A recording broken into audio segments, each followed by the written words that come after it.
And so one of those major hurdles that one would think of is the finances. When you do not have a major sponsor to push you through some of these businesses, you're all in on your own. It's a major hurdle, that capital to start some of these businesses. But, the beautiful thing about life is if you have integrity, it can give you leverage in a whole lot of areas.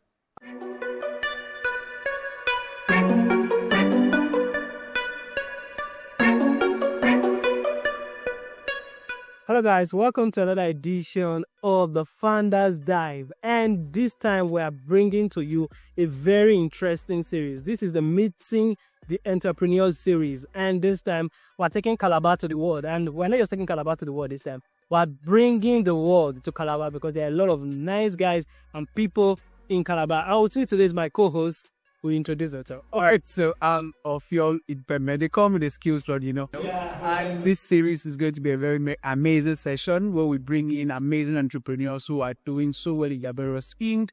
And trust me, you'll hear a lot that would make you to learn. Just like we say, you learn, you unlearn, and then you relearn. So there's a lot that will be coming your way. So stay tuned.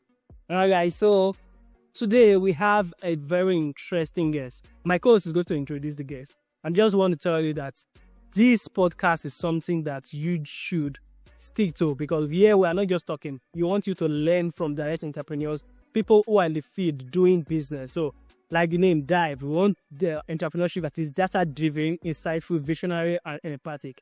So, today with us is... we have a very great entrepreneur in the city. No other person than Mr. Tom Alims. Mr. Tom Alims is here with us today. We share a lot of insight in his business field.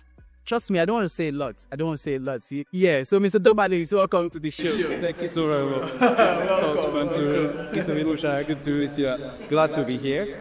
Well done. Thank you. And so, we are going to go straight into meeting Mr. Tom Alims. Mr. Tom Alims is the great time seeing you. So I know we've been meeting, and we know.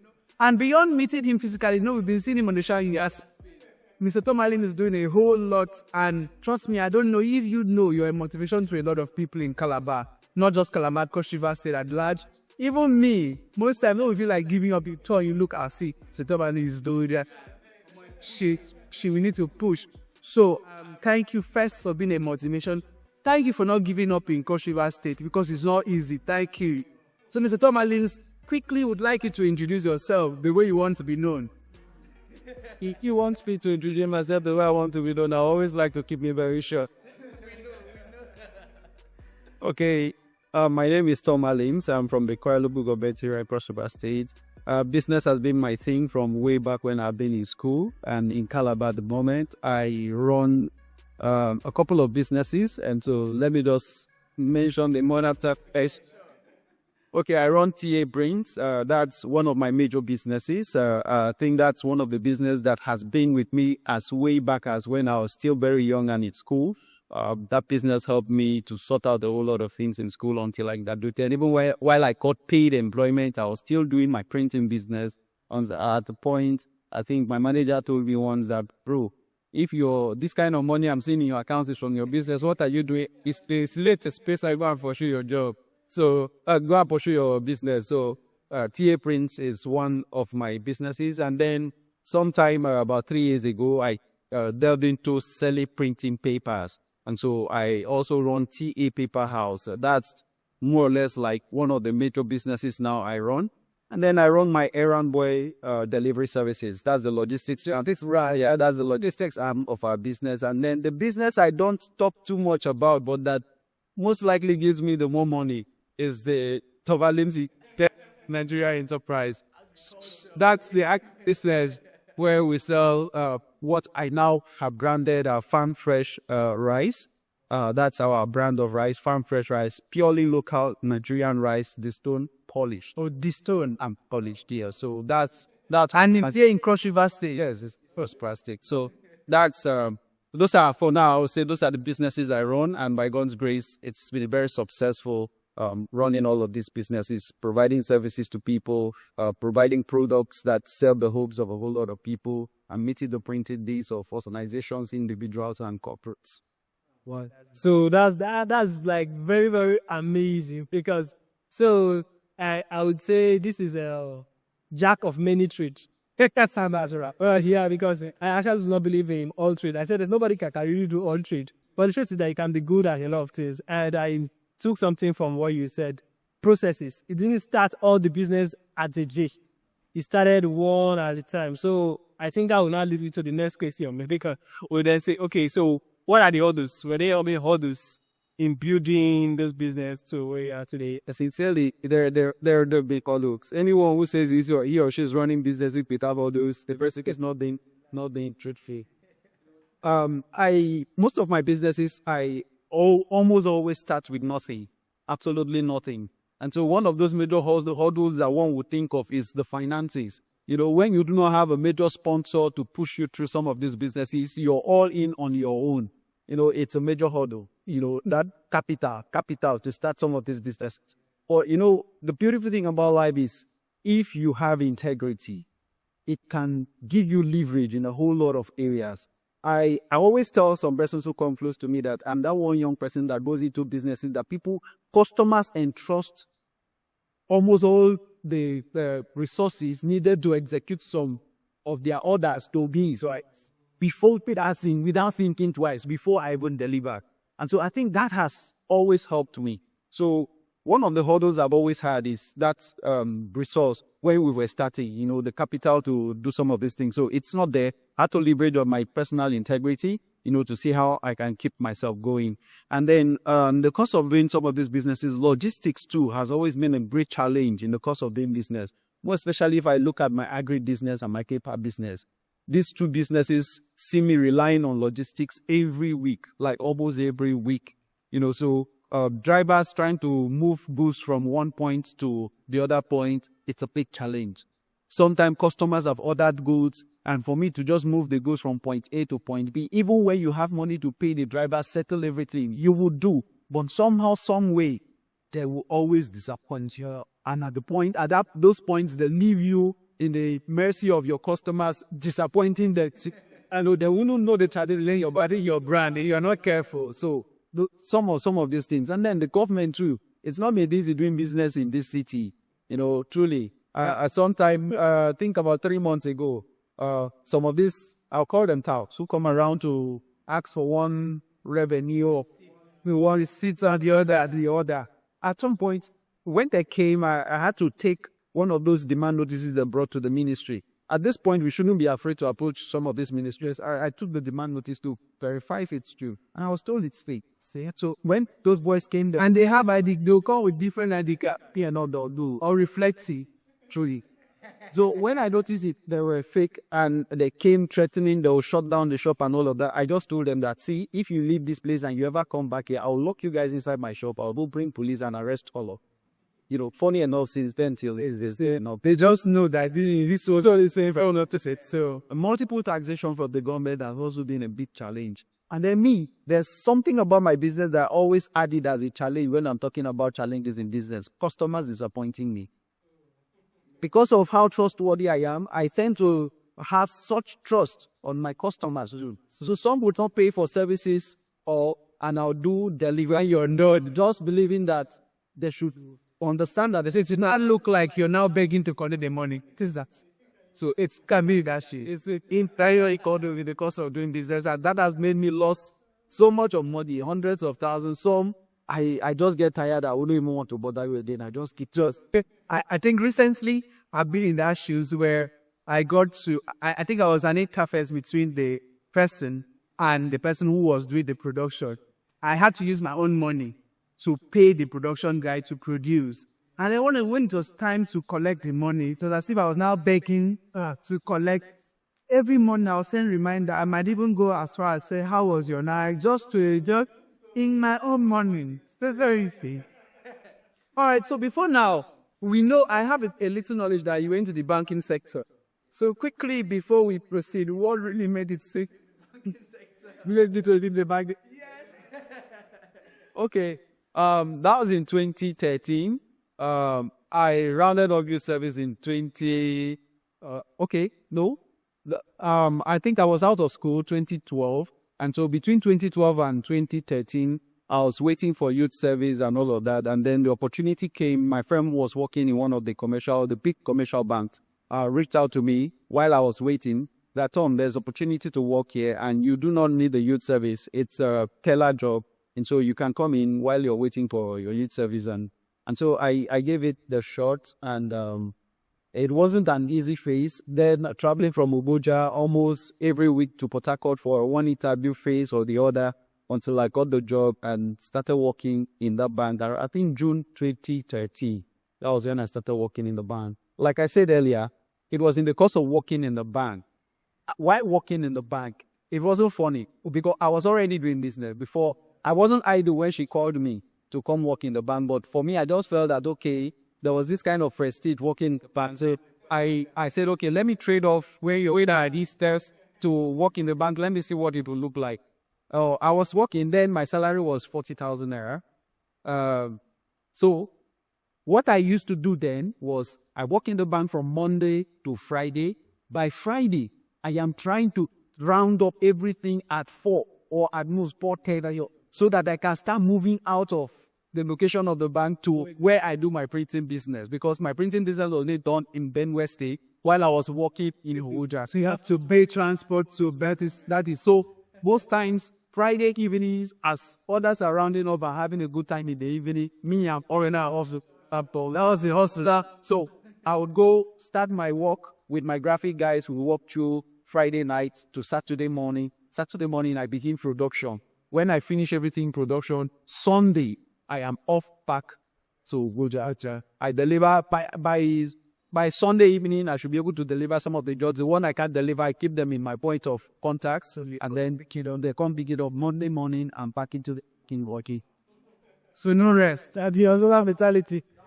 That was my schedule, that whole period.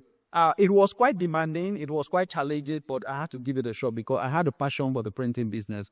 The printing business gave me more money than the salary I was earning in the bar, because I could do one printing contract and I make more than 40,000.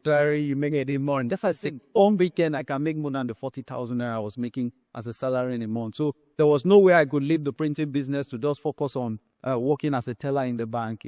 It's only the corporate nature, but the financial was not. It was making it. And it was what that same bank at once. My manager saw an amount of money that was given to me to publish a book. He now asked, yes, he now was slapped on. How did this money get started?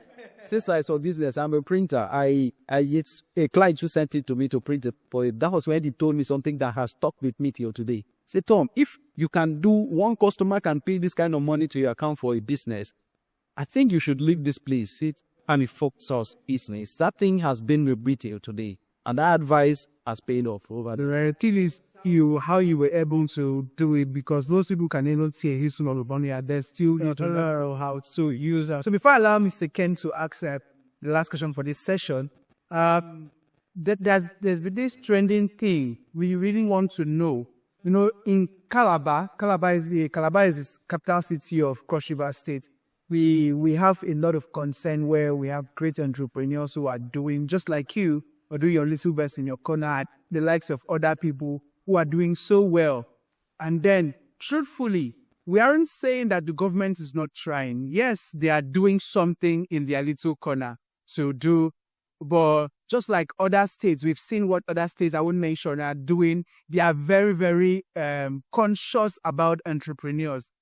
What do you think the government can do to assist entrepreneurs in the city, in the state at large? Go, we have 18 local governments, so not just people in Calabar. If you empower someone in Calabar, what about someone in the Udu, whatever, someone in Pakistan, they are all entrepreneurs in the state. So what conscious measure do you think is beyond political now? It is about practicality. What conscious practical measure do you think that the government should do? I think this should one way or the other get to the government so they can know that we have our concerns too, that they should do to help entrepreneurs. Okay. Okay, that question is very striking. It's striking in the sense that I have been doing business in Calabar, which is the city center. Just my office is not far from Government House. And I have been very active in following the activities of the government. they have done a whole lot in infrastructure and all of that, but the government has not been very intentional in supporting entrepreneurs in Cross River State, not to talk of Calabar, which is the city center.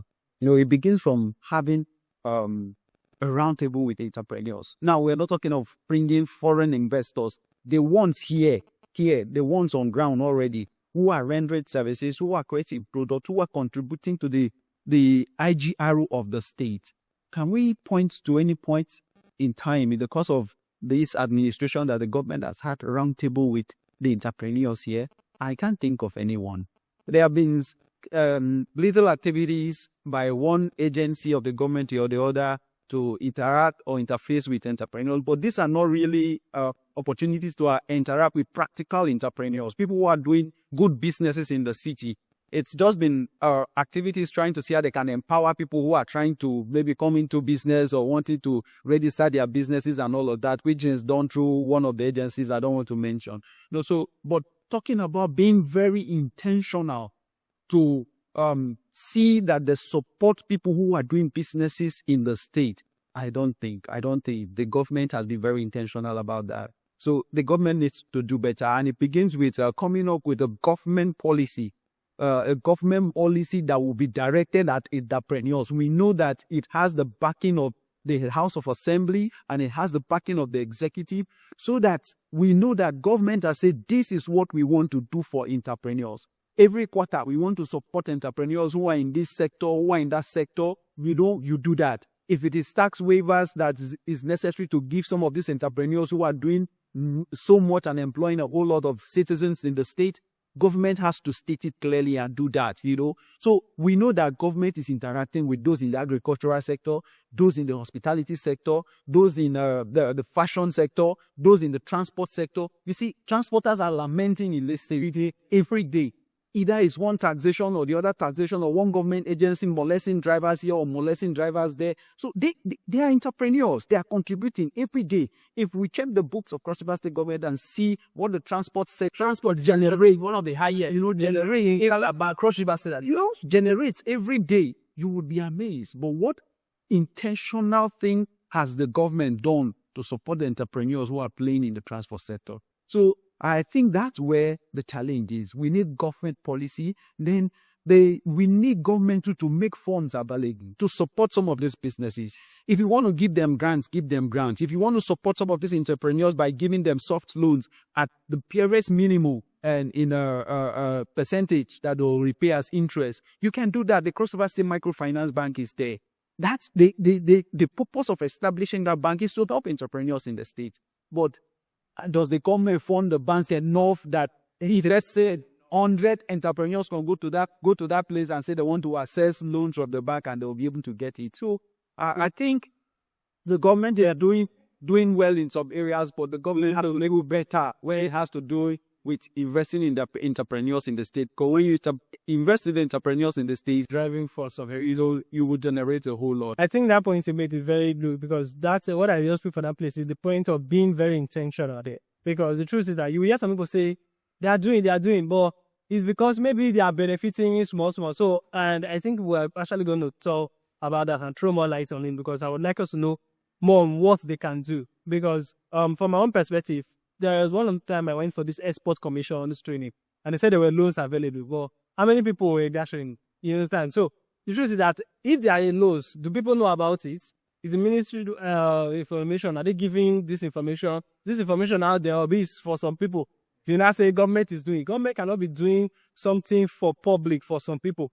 So if it's like now, if it's for the public, it should be in the papers. It should be somewhere that people can easily access it. Facebook, anywhere. Like when you say being intentional, there should be a forum. I think also the Chamber of Commerce, there should be a government forum that they are using for that partnership. So I just want to throw more light on that. How can the government really be intentional? Because the truth is that I used to think before that they know everything. But I've discovered that they don't know everything. The idea that you may think that may be very simple. You will just say it and they'll be like, wow, they will not complete it. And so what kind of ideas do you think the government can actually, and initially they can put in for entrepreneurs, especially young entrepreneurs? Oh, yes. I think that's about that's why the government in her wisdom created the Ministry of Commerce and Industry. Yes. think we have the Ministry of Commerce and Industry.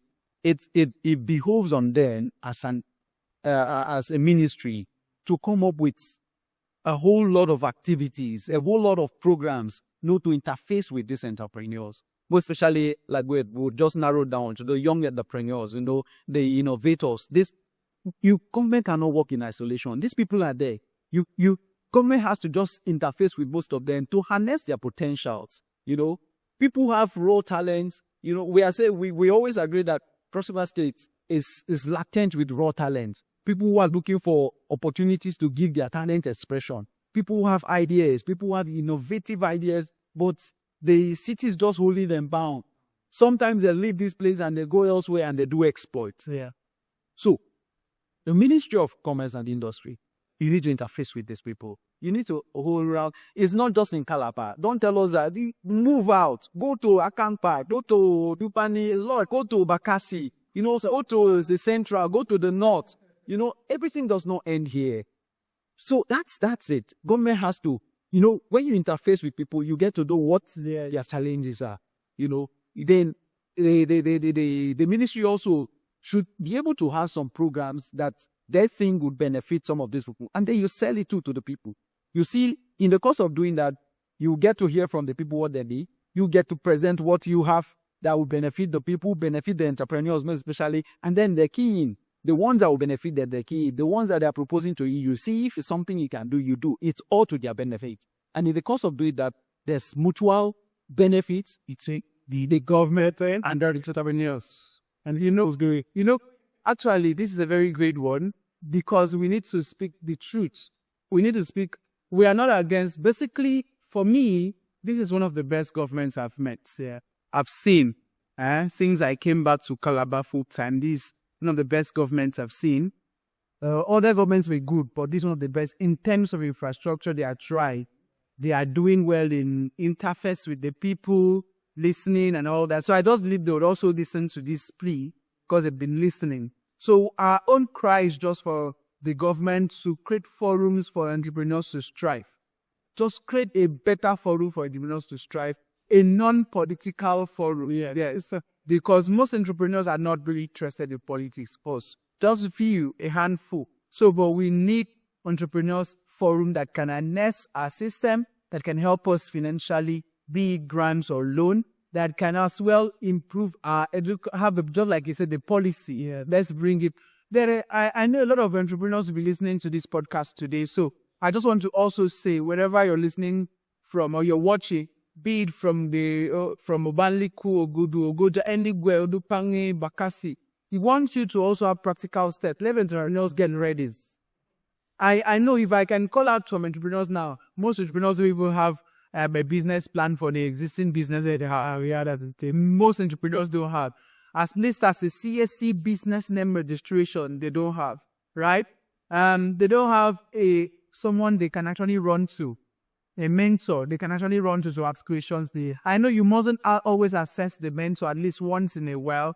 Then as an entrepreneur, your role model shouldn't be someone far-fetched from what you're doing. You can't be doing agri business and your role model is Beyonce.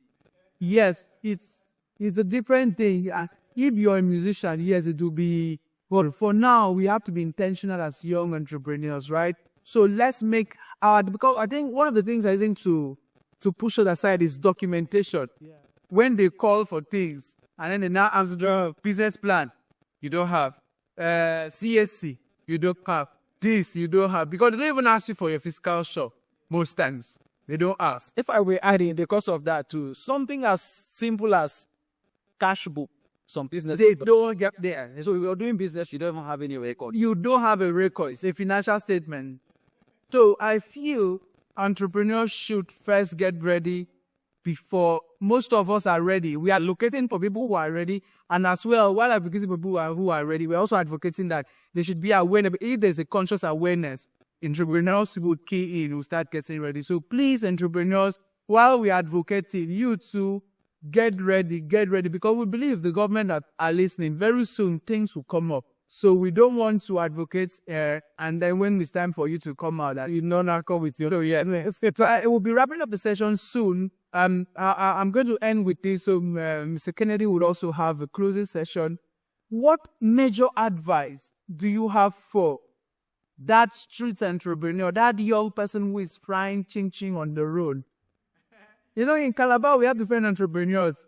It's on Caliber.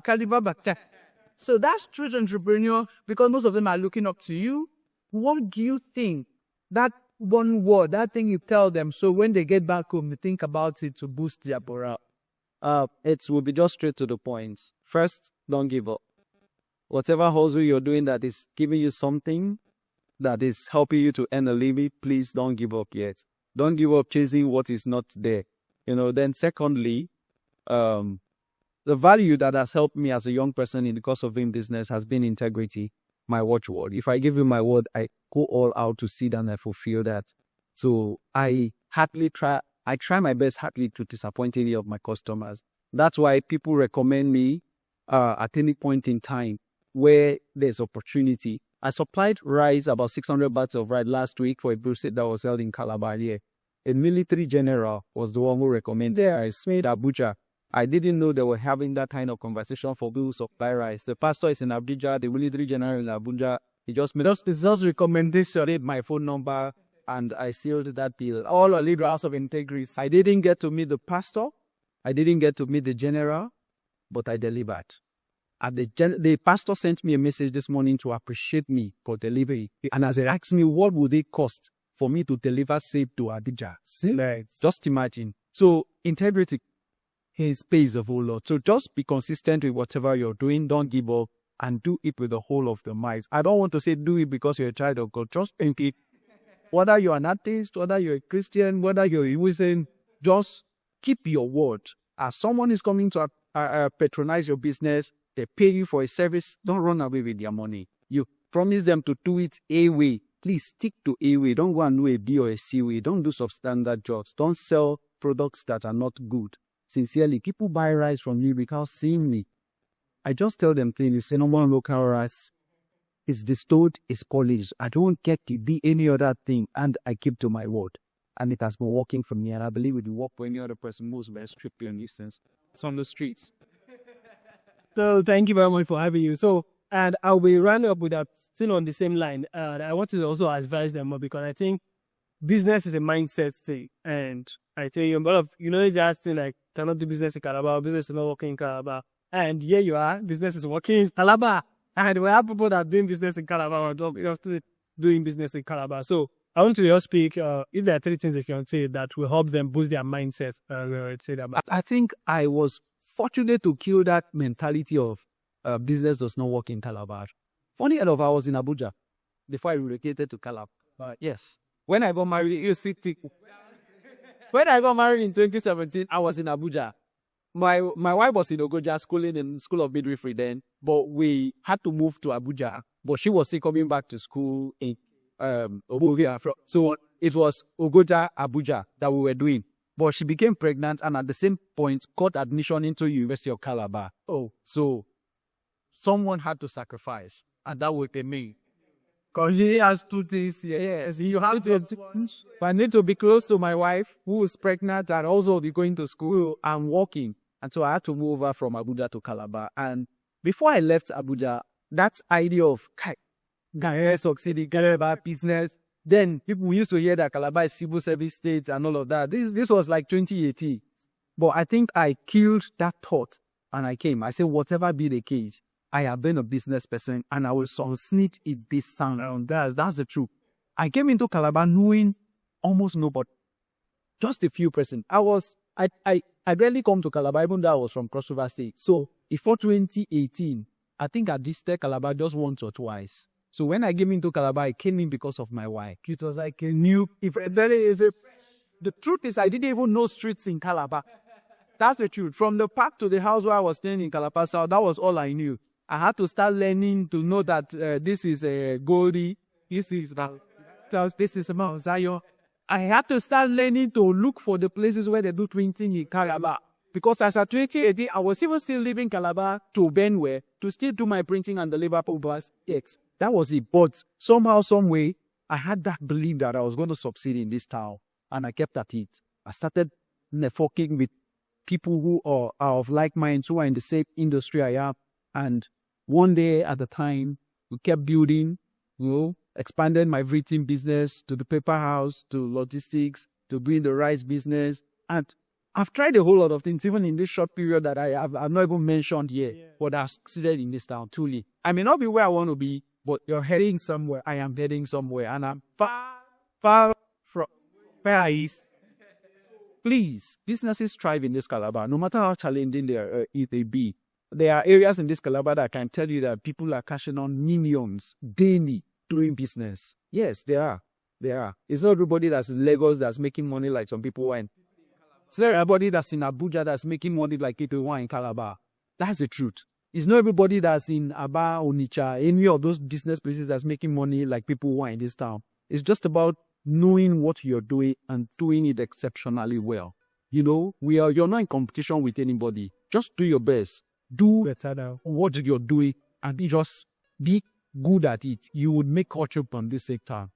Truly, entrepreneurs in this town are more wealthy than some of the politicians. So, that's my belief. While entrepreneurs are looking for ways to steal money, for those who don't earn it legitimately, entrepreneurs can politicians. Entrepreneurs would market one or two products and will make what one politician is looking for ways to steal. Those are struggling to it. So that's the beauty of enterprise. That's the beauty of enterprise. So if you're good at what you're doing, market it very well. Let everything about you be marketing. That's your business. Market it with the whole of your heart, with the whole of your might. You will make success in this town. That's the truth. All right. So before I hand over to my co-host who is going to be ending this show, I want to just say that is just the true definition of an entrepreneur. Entrepreneur is one who sees problem in any location and offers solution to it, because there's problems. There's a lot of problems. Absolutely. So look for a problem and offer solution to it. People will pay you and you earn money for it. So thank you very much for joining us. And Mr. Offiong, it was a very amazing session. And because like we said, that Mr. Tom Alims, he said when he came into Calabar, nobody knew it. But right now, every charity in Calabar, you call them Alims, they will tell you that business guy is always active, no dormant with him. And trust me, the first I got to see him was on his birthday, one of his birthday. I was an awardee. So the next time I went for his birthday, I was a speaker. And then we got very close. And beyond that, he's doing great things. And trust me, we are very proud of you, sir. Thank you for coming out. And then for you, entrepreneur in the house, you just watched today's session. We want you to go to the comment section and type the next entrepreneur you would like to see on our next edition. Trust me, we are bringing entrepreneurs who are who have vast knowledge in what they are doing, and as well know the problems they facing entrepreneurs in the city. So type that person you wish to see. Type the person's name, tag the person. Let's get to reach out to the person. So the person will come up on the hot seat and then get your exact pictures. And do not forget to like and press the share button. Let this go viral from Calabar to the world. And we also bring in the world to Calabar. Till we meet next time on the Founders Dive, the Entrepreneur Series. My name remains Offiong Ikpeme. and let's Dr. Push. See you next time. Thank you.